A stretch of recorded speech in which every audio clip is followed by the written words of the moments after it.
Hey all, Scott here, and welcome to 2014, where hitting my peak is just the start of what I can do. Thank God I finally found a use for my profit alert rope, because I predict that come 2017, Nintendo will release a home console handheld hybrid, alongside 3D Mario and Zelda games within the first year, and ridiculously expensive controllers. Predicting the future sure does boost an ego. What once was simply nothing more than a bitter-tasting cartridge player has now blossomed into a bitter-tasting cartridge player that did far better than anyone could possibly imagine. The Nintendo Switch has been on the market for a whole entire year and has done extraordinarily well. So what better way to celebrate than to look back at its big foray into the existence market in 2017 and the first few months of 2018. The games, the accessories, the announcements, the news stories, let's talk about everything, or at least everything that I can talk about based on my experiences. I'm gonna go through each month the Switch was on sale and talk about the games I played, possibly mentioning the more notable ones I didn't play. Let me reiterate, I'm mainly focusing on the titles I played. I played far from everything, and just because I didn't play something doesn't necessarily mean I don't want to, I just haven't gotten to it yet. Anyways, the Nintendo Switch was unveiled on October 20th, 2016. Being a home console you could take and play on the go, it garnered a pretty positive response. Just about a week later, Nintendo detailed plans to talk more about the system during a live presentation in early January. And thus, the Nintendo Switch presentation 2017 was set free on January 13th. It detailed various things about the system, notably the price being $299, the release date being March 3rd, the lack of region locking, the two different SKUs coming with either gray or neon red and blue Joy-Con controllers, the eventual introduction of a paid online service, the capabilities of the Joy-Con controllers including motion control and IR camera and HD rumble, and games. Nintendo basically revealed their entire lineup for 2017 that night. The only games they had their hand in that weren't revealed then were Pokken Tournament Deluxe and Mario + Rabbids Kingdom Battle, but those have various other companies involved, so it was understandable. ARMS, 1-2 Switch, Splatoon 2, Super Mario Odyssey, Xenoblade Chronicles 2, Fire Emblem Warriors, and revealing The Legend of Zelda Breath of the Wild was a launch title. Nintendo really did bring the goods first-party wise. Third parties were the weakest element of the show. I felt that the section showcasing various third-party developers dragged on and on. I mean, some of them didn't have anything to show at all. All they did was stand up there and say, yep, that Nintendo Switch sure is something, right? Some reveals like the new Shin Megami Tensei game, No More Heroes making a return, and Project Octopath Traveler were definitely highlights, but it was the weakest part of the show for me. But overall, in terms of if I pre-ordered the system that night or not, I'm a sucker. I was excited. It was great to see Nintendo bring in the goods and finally making games that people actually wanted. Keep in mind, this was coming off of a time in which Nintendo fans had to settle for good enough at the tail end of the Wii U generation. I mean, at least we got a Star Fox game again, guys, and hey, Paper Mario Color Splash is okay, I guess. No, the biggest 3D Mario and Zelda games ever being slated for the same year, a new fighting game IP with super fun character designs, a sequel to a smash hit on the Wii U, Mario Kart, Xenoblade, a new Warriors game with Nintendo IP all in the same year. Nintendo was finally back in the swing of things. The lead up to launch wasn't the worst in my opinion. I mean, the system was unveiled in October of 2016. This was the shortest time we've had to wait from console unveil to release. Nintendo held an Indies showcase just about a week before the system launched, which highlighted multiple indie titles hitting the platform. SteamWorld Dig 2, Stardew Valley, Blaster Master Zero, Yooka-Laylee. The indie support on the Switch definitely showed some promise, and then it happened. March 3rd, 2017 came out of honkin' nowhere. Should have paid attention to the calendar more. The Nintendo Switch launched alongside 5 physical launch titles and 4 other downloadable only ones. Definitely not the craziest launch ever, however I will give Nintendo this. They knew Nintendo fans were really the only people who were picking up the system day one. The biggest Zelda title of all time was launching alongside it. The Wii U was decomposing at the time, so everybody wanted to play the Switch version of Breath of the Wild. And when you have a game like Breath of the Wild at launch where the only other place to play it is a cemetery, you can get away with a light lineup on day one. I personally picked up Breath of the Wild, 1-2 Switch, Super Bomberman R, Fast RMX, and Snipper Clips at launch, and overall, I was pretty happy with that haul. Breath of the Wild was phenomenal, and it actually got me to beat a Zelda game for once. I've always liked and respected the Zelda series, but was never fully compelled to play a title all the way through. Until Breath of the Wild. The open world was fully realized, and while I think the game was absolutely fantastic and amazing, I can't wait to see how they act upon the groundwork they laid out with this title in a sequel. 1-2 Switch, well, that was fun for an hour. Nintendo positioned this title as if it were the Switch's version of Wii Sports. A casual game anybody can pick up and play that shows you exactly what the system's controllers are capable of. The difference is Wii Sports was packed in with the Wii, 1-2 Switch was packed in with crippling debt. $50 for this game. Now, that's what I call giggle-worthy. The game comes with 28 minigames, but don't be fooled. Most are finished within 15 seconds, and at the very longest, a minute. It's kinda cute to play for the first time and see what wacky shenanigans the game puts you in, but after that there is legitimately no reason to go back to this game. There's no replay value here, no reason to keep playing. Once you play a minigame, there's no incentive to play it again unless you're showing it to somebody who's never seen it before. The game's barely worth even 20 bucks. But I will say a few positive things. I found it to be an interesting release. Like, it didn't feel like Nintendo forced a bunch of developers to make a Wii Sports-like game for the Switch.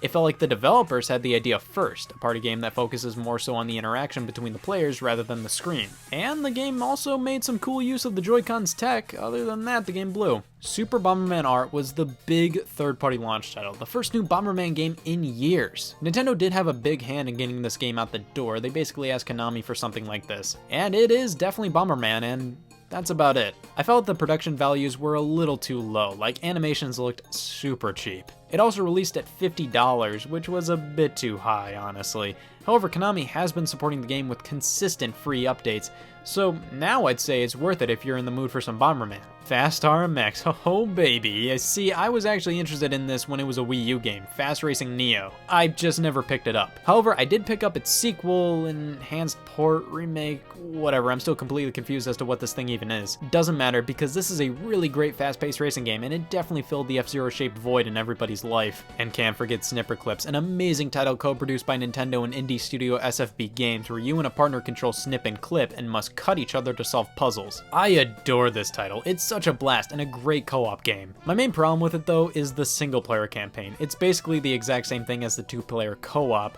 but you just swap between the two characters. I mean, yeah, that works, but a bit of a disappointing discovery after seeing how the rest of the game is just filled with creativity. The rest of the month was a bit lacking, not a ton of crazy huge titles, but just enough to suffice. Nothing huge, mainly more indie releases and the introduction of the Arcade Archives line of games released by Hamster, bringing some beloved Neo Geo titles to the platform. In terms of the games I played, Blaster Master Zero, a really fun revival of the Blaster Master series by Inti Creates. Little Inferno, a guilty pleasure of mine from the Wii U. You burn stuff. It perfectly combines fun puzzles with fun arson. The Binding of Isaac Afterbirth Plus, the first release by Nicholas, who would later publish loads more indie titles at retail for the Switch. This was originally planned for launch, but was pushed back a few weeks, and I gotta be honest, only play this one for a few minutes. It's a very dark game. You truly have to be in the mood to play this one at points. And finally, Snake Pass. Man, I have so much respect for this game. It's so cool. You control Noodle the snake, and you actually have to think like a snake and slither the control stick. I think it's so cool to have a platformer that does something so new like this. Gave me loads of 90s Rare vibes, but can also be incredibly frustrating since its controls are so wacky. Nintendo also popped out the Splatoon 2 Global Test Fire, something they did with the previous game, where you were allowed to play the game for free during specific times to give the game a try. I also popped out my thoughts on the Nintendo Switch after 3 whole days of owning it. Overall, I like the system. Saw a lot of potential with it.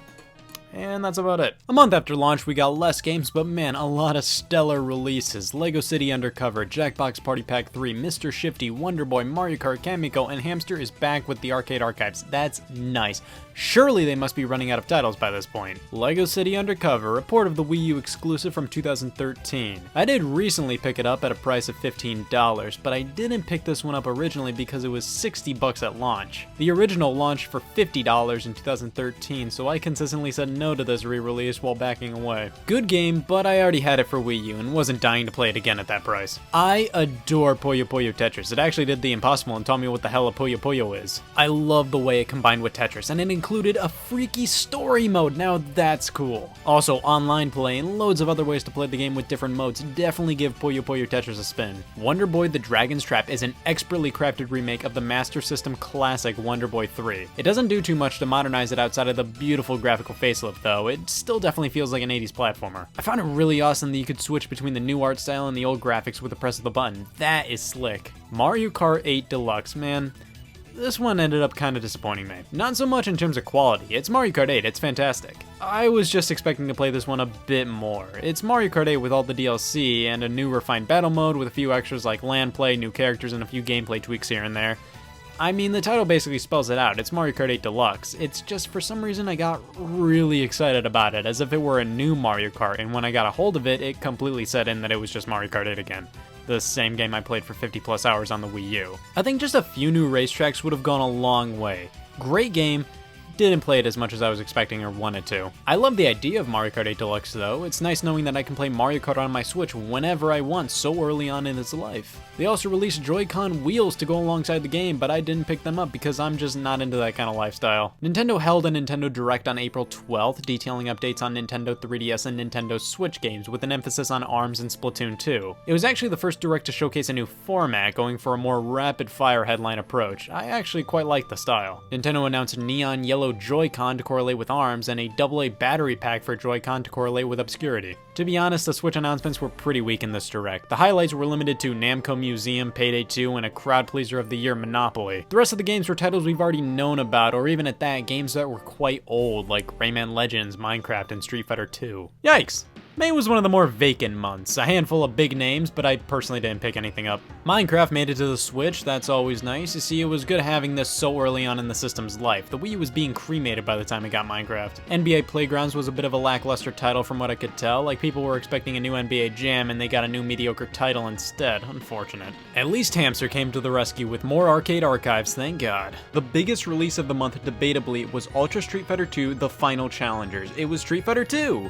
Released on a cartridge for $40. Now that is just disgusting. Fundamentally, Ultra Street Fighter 2 was a repackage of Super Street Fighter 2 Turbo HD Remix, a game released on the PlayStation 3 and Xbox 360 digitally in 2008. It has a few extra features that are admittedly cool, but come on, this is worth $20 at the most. Nintendo held yet another Direct this time, focused on ARMS with a Splatoon 2 trailer at the end, and honestly, this got me incredibly excited for ARMS. It looked like it was going to be the next big Nintendo IP, showcasing loads of awesome characters and modes, also detailing plans to continually update the game for free with new characters, stages, and modes, with an ARMS global test punch akin to the Splatoon test fire coming as well. Yeah, May was a bit lame, but hey, next month we got ARMS, surely aimed to not disappoint me. ARMS disappointed me. June was another May in terms of quantity, however, definitely a bump up in quality's favor. Some really great titles made their way over in the form of Shantae, Half Genie Hero, and Cave Story Plus. I actually own both of these, but haven't gone around to playing them, and would you look at that, there's a bounty out for me. Oceanhorn was a mobile port that was kind of a Zelda clone to appease the people who didn't get their Zelda fix on the console somehow, with Mighty Gunvolt Burst being one of the few June releases I actually played so far. It's a really fun game if you're a fan of Mega Man. Definitely give this game a look-sees. That's honestly the most I can say on it. It's just a solid, fun little retro title. And Hamster is back again with even more arcade archives. They heard the demands, people. But ARMS, Nintendo's big release that month, and also the first Nintendo-made game that was developed from the ground up for the Nintendo Switch that didn't involve assing around. ARMS came out to relatively solid reviews and sales. It sold over 1 million within the first 2 months of release, which is pretty solid for a new fighting game IP. However, I have very mixed feelings about the game. It looks great, has a kickin' soundtrack, the character designs are phenomenal, and the overall gameplay concept, if fleshed out, could be something super fun. The problem is, I personally didn't feel like they fleshed it out at all. It feels like all you can do in the game is play multiplayer matches and then play more multiplayer matches against the computer, and that's about it. There are other modes in the game that people will surely point out, like hoops and v-ball, but come on, those are more minigame than mode. ARMS felt like a casual fighting game that is presented like a competitive one. Didn't do much for me. I really wanted more single-player content akin to Smash Brothers to keep me coming back, and thus, if I keep coming back, I might have been more encouraged to play more competitively. I felt like the lack of content at launch really burned this one for me. Nintendo continually updated the game for free with new stages, characters, and modes, but honestly, I lost interest pretty early on. However, it does have a following, and that does make me happy. I know it's a quality game, just wasn't presented in a way that interested me. That being said, I would like to see a sequel with lots more to do in it. Zelda Breath of the Wild received its first piece of DLC this month, and man, people were not happy when this was first revealed. They revealed they were doing DLC and were offering a season pass for the game right before it launched. Very un-Nintendo, if I do say so myself. I never picked up the DLC, honestly. Nothing offered really made my foot thump. E3 2017 was held this month, and Nintendo decided to cram all their big Switch announcements in a 20-minute spectacular that was alright in my opinion. I felt like people hyperbolized how great the event was. I thought it was good, but it definitely had some pacing problems. Rocket League was officially unveiled for the Switch alongside a new Kirby game, later subtitled Star Allies, a new Yoshi game, a new trailer for Xenoblade Chronicles 2, Fire Emblem Warriors, and Super Mario Odyssey, alongside statements that a new Pokemon game and Metroid Prime 4 were coming. I was totally way into the Mario Odyssey trailer. I thought Kirby looked pretty, but a little basic, and the new Yoshi game looked fun, and that was about it. It was nice knowing Metroid Prime 4 and Pokemon were coming, but nothing was shown or really said about them, so I was happy, just not crazy excited. So July came around with a few more solid indie titles, but I only got 2 games from this month, those being Splatoon 2 and NAMCO Museum. Splatoon 2 was just a bit too similar to the first Splatoon to get me wholeheartedly invested. I played Splatoon 1 to the point where I got my fill on it personally, so when Splatoon 2 came, I don't know, it didn't do much for me. It's still a good time and definitely better than the original, but I think the original was more exciting simply because it was completely new. Splatoon 2 was just a bit too similar to the first one for me to play it for dozens of hours. Still liked it though, and we'll get back to it sometime soon to check out all the new content they added. NAMCO Museum is a really good compilation title in terms of quality. You have some mainstay NAMCO classics like Pac-Man, Galaga, and Dig Dug, and also some obscure ones, even titles that were Japan only. And hey, it also included Pac-Man Versus, that's nice. The game also offers challenges and loads of customization, so the game displays just how you want it to. There's only 11 games, which is disappointing, but hey, at the price point of $15, I think it's worth it. Never mind, it's $30, and I bought it. God, I'm a fucking joke. In terms of news, Splatoon 2 had its own direct where they finally unveiled that the game was fundamentally the first game again. Also, the Nintendo Switch Online app came out alongside Splatoon 2, and all it basically did was come out and nothing else. Nobody liked this thing. Now, this is where it starts getting wild. The Switch was already doing well at this point, but it obviously took developers a while to pour everything onto the platform. August was the start of this, as we got loads of stuff. The first 2 Jackbox Party Packs, Minecraft Story Mode, Retro City Rampage DX, use your words, lots of stuff. The big release this month was Mario + Rabbids Kingdom Battle, a crossover surely somebody asked for. The title was rumored to be in existence for the entire year until it was unveiled to be real at E3 2017, after having art for the game leaked on the internet. I recently picked this game up for around $30, but I gotta be honest, the title never interested me all that much. It wasn't the Rabbids, I wasn't offended by the crossover or anything. It's just the gameplay didn't look interesting to me. And hey, I love me some Pikmin. I do like strategy games, even though that's real time compared to Mario and Rabbids' turn-based style. It's just it didn't look all too entertaining to me. However, I do have a solid feeling that once I pop it in, I'll probably enjoy it. I also have Azure Striker Gunvolt Striker Pack, but haven't played it as well. I definitely want to get to this one soon. It's a spiritual successor to the Mega Man Zero series. Surely a good time. Sonic Mania also came out this month, and wow. What a game. Mania was a love letter to Sonic's past and revitalized the franchise. It's just a really fun 2D platformer with spectacular references and nods and an obvious passion portrayed by the developers. Nintendo also held another Nindy showcase, with the big highlight being the formal reveal of Travis Strikes Again No More Heroes.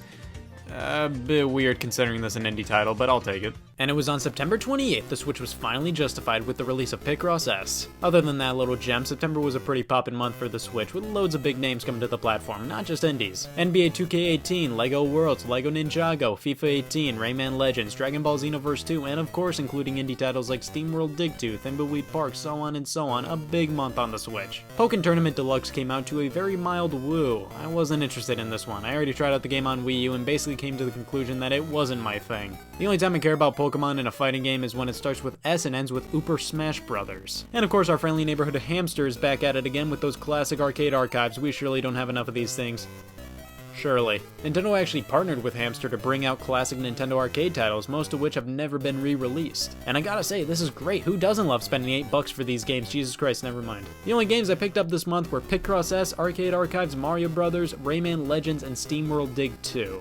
I love me some Picross, and Picross S came out to critical acclaim from me, and that's good enough. Arcade Archives Mario Brothers is Mario Brothers, broken controls and all. I actually downloaded Rayman Legends digitally. I own 2 copies of this game on other platforms, so I thought, yeah, I want this game on the Switch, but don't desperately need a physical copy. I'll just grab this meaningless code I don't actually own for $40. It's a solid platformer, definitely worth your time if you haven't played it yet. I'm not head over heels in love with it like others are, but I definitely really like it. And I have SteamWorld Dig 2, I just haven't played it yet. Wah, wah. Nintendo hosted yet another Nintendo Direct on September 13th, and this one was way better than the April edition. 3 Switch games were given the spotlight: Xenoblade 2, Project Octopath Traveler, and Super Mario Odyssey. The Xenoblade section just dragged on and on. It was horrible. I know it's a great game, but I'm not an RPG guy, and Xenoblade isn't necessarily a game that's gonna sell you on RPGs if you already don't like RPGs. They showed a trailer and then had a full overview of the game that lasted 9 minutes, my god. They showed off an expansion to Snipperclips Plus, which was really nice to see, and also announced that Doom and Wolfenstein 2 were getting released on the Switch, and that was huge. Like, Bethesda was already supporting the Switch with a Skyrim release, but that was an Xbox 360 game. Doom and Wolfenstein 2 were current-gen games with a massive following. The fact that they were coming to Switch proved that with a little bit of determination, elbow grease, and an uncomfortable amount of blood, sweat, and or tears, I'm not picky, any game can come to the Switch. Project Octopath Traveler got a free demo on the eShop, and Mario Odyssey continued to look spectacular. They also announced a Mario Odyssey Switch bundle releasing day and date with the game, in addition to a Splatoon 2 bundle launching exclusively in Walmart in September. The big end, ladies and gentlemen, the moment when all Switch owners rejoiced. The wait was finally over, the month known around the world as the Switch release of Monster Jam Crush It! And a close number 2 Super Mario Odyssey. Now we're talking, one of the most joyful experiences in all of gaming for me. Super Mario Odyssey encompassed pure fun. It was an absolute joy to play through. Controls were perfect, and the exploration and platforming was spot on. But just a week before that, Nintendo released Fire Emblem Warriors, a really weird time to release it. I would have put this out in September personally. I think putting this right next to Mario Odyssey kinda did it a disservice. I didn't pick this one up, but from what I've heard, it's a really solid Warriors game with a dash of Fire Emblem strategy, but a bit lacking in the Fire Emblem fan service department. Some indie hits like Stardew Valley, Axiom Verge, and Volgar the Viking came out, which I actually bought all of these, but just haven't played them yet. I did play Night Terrors, a fun arcade-style endless runner. There was still a lot of quality here, but October was really when the Switch started to become a pigsty in terms of shovelware. Like, everybody started releasing anything they had, and we started seeing that more and more and more each and every month. Hey, I'm not dogging on the Switch's library and saying that the games are trash. I'm saying log on to the eShop right now and you'll see some mega hits like Spot the Difference Ultimate Edition and some fucking bear game. November was a huge month for third parties. Nintendo basically let them take over this month. Rocket League came out and my god, it was Rocket League. Unbelievable. It's truly awesome to have a version of Rocket League wherever you want. Of course, it's not as pretty as the other versions out there, but it plays perfectly. Rockstar Games took a whack at the Switch with a port of the classic LA Noire. I really do enjoy LA Noire. It's not everybody's thing, but I think it's a really fun experience and it works really well on the Switch. I also downloaded this one because I owned a physical copy on PS4, and also the Switch retail version required a download, which, oh boy, we'll get to that. Sonic Forces stumbled onto the Switch, and it's a fairly competent version of the game. Of course, the PS4 and Xbox One versions run better, but the Switch version runs at a pretty stable 30 frames per second compared to those consoles running at 60. Doesn't help that the game is lame. It's all down to the level design and controls for me, man. Like, very few levels are interesting at all, and all the playable characters control like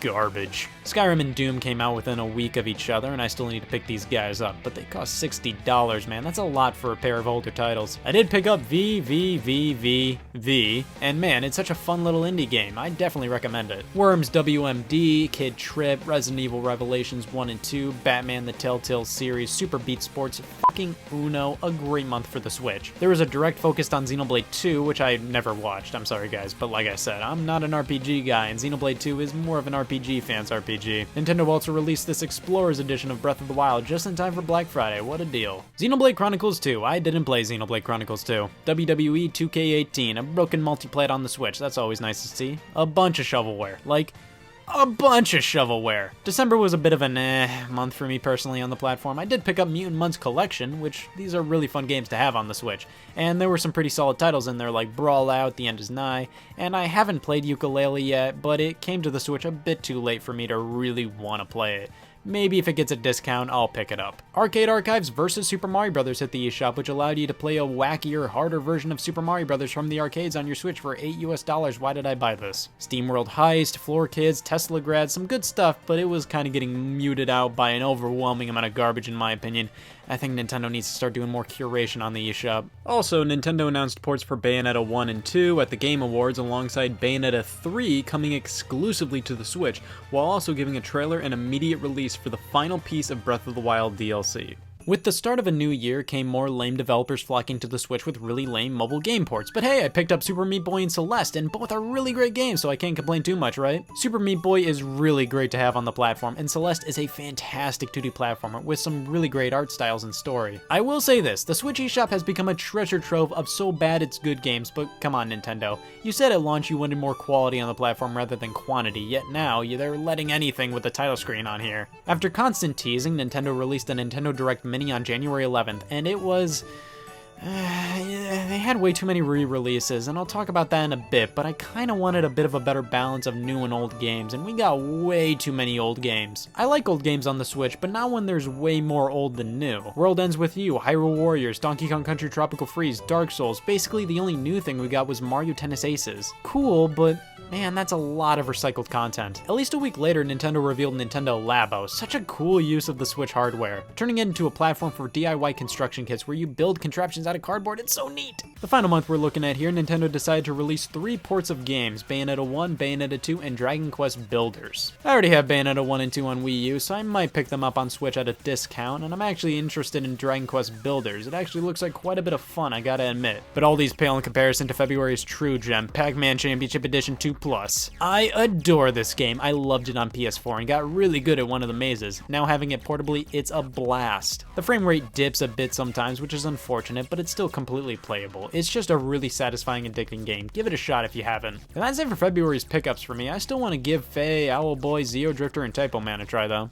Alright, so that was the Switch's first year on the market, and also my experiences with the platform. Overall, I really do quite like the system, but I do have a few glaring problems with it. So to round this all out, I'm gonna go over what I like and don't like about the Nintendo Switch after owning it for a whole year. So the Switch's library is quite strong a year in. I think what I like most about it is the variety. The Wii U's library in comparison was very oversaturated in my opinion with 2D platformers and Mario titles. The Switch doesn't have that issue. We have adventure games, racing games, fighting games, puzzle games, platformers, shooters, RPGs, single-player games, multiplayer games, all in the first year. There's something for everybody here, it's great. I also love the steady amount of releases. Nintendo stuck to a major release almost every single month. However, I'd like to see them pump out more smaller titles like snipper clips. Like, there's been a few months where the big Nintendo game doesn't appeal to my taste, so it would be nice if Nintendo threw out a few smaller eShop only releases from time to time. Of course, now we have third parties and indies to kind of fill the gaps if the Nintendo release isn't your thing, but I'd still like to see more smaller experimental Nintendo made games. Overall, the Switch's year one library is pretty solid.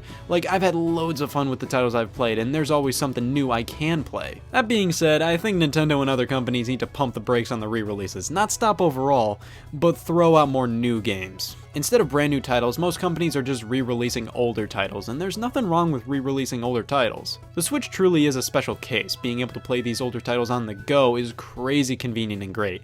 I just think we need to see a higher percentage of new games. Like, the first half of 2018 on Nintendo's release calendar is a bit too filled with ports and re-releases compared to new titles. I personally like to see the re-releases spread out a bit and an extra new title or two thrown in there. Especially considering they're putting Hyrule Warriors on the Switch so close to Fire Emblem Warriors. I know game development is complicated and we can't force Nintendo to pop out a few new games at any given time. I'm just saying what I would have preferred. Also, enough with pricing re-releases at such gnarly prices. Donkey Kong Country Tropical Freeze for $60? It launched at $50 on the Wii U, that's just wrong. It's also a bit annoying that Nintendo is basically positioning these re-releases like they're new releases. Now, of course, re-releases that would not be positioned as big titles or be ludicrously overpriced or take any development time would be virtual console re-releases, Nintendo's legacy content. I know I just dogged on Nintendo for re-releases, but it's just because there's so many in 2018 so far in comparison to brand new games, and they're being positioned like they're new games. I honestly want every Nintendo game ever made on this system, so Nintendo, bring over your legacy content.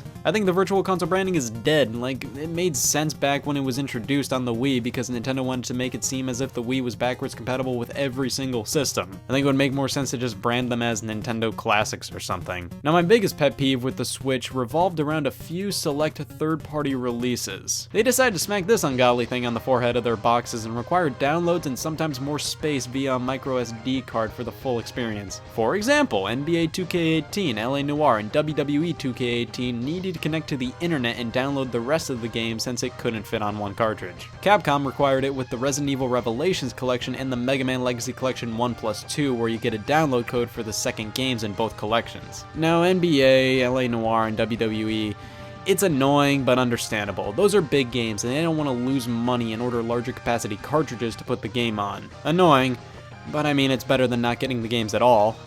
Some of them, that is. Resident Evil Revelations Collection. I mean, you can't fit both of the games on a single cartridge. They're both too big. Passable.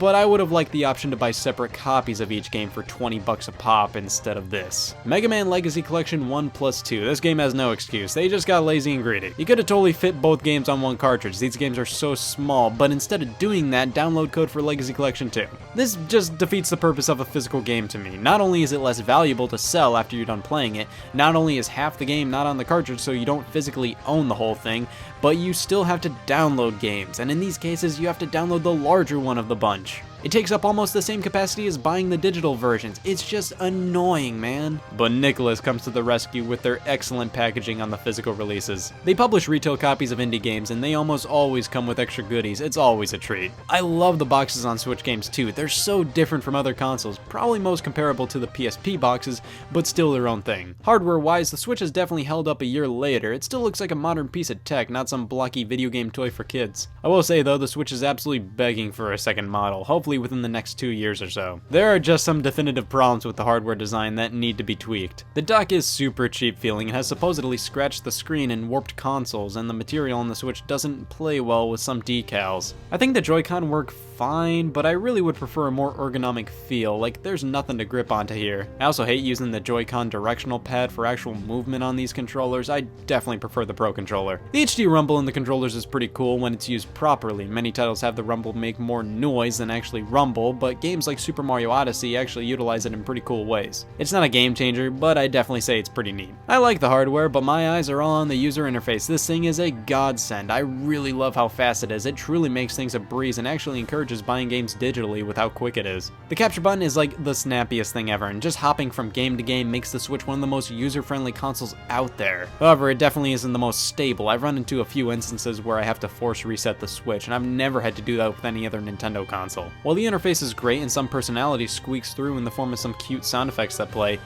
overall it's pretty bland. Doesn't have that Nintendo charm. There's not fun little things to burn time with like on the 3DS or Wii or Wii U. The Wii had the photo channel, the 3DS had face raiders, the Wii U had Wii U chat, the Switch has news. The hardware and software of the Switch console is pretty good, but could definitely use some updates. Like the eShop, man, we need a homepage on this thing where Nintendo curates the releases. I said before that more and more shovelware is popping up on this thing, and games people actually care about are getting harder and harder to find because of it. And speaking of updates, the Nintendo Switch Online service better be effing beautiful. Online isn't the greatest on this system, and the fact that Nintendo wants to charge us for it in the future, well, they aren't making the greatest first impression. Like playing Mario Kart 8 online on Wii U. Worked great.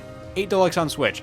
Constant connection problems. Friend codes instead of usernames. Voice chat being limited to a damn smartphone app. The online service needs to be way better and offer a much better experience. I know I may have sounded a bit negative at parts, but I truly really like the Switch and want to see it improve. If Nintendo not only continues to re-release their old games in addition to revving up the engines in terms of new releases and fix some issues with the Switch with software updates and hardware redesigns, we could be looking at the best console of all time, let alone Nintendo console in the future. Like 2017's lineup was really great.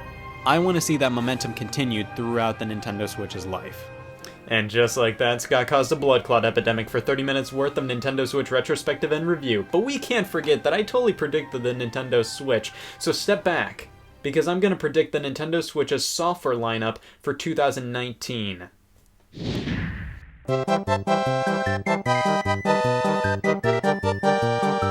Oh!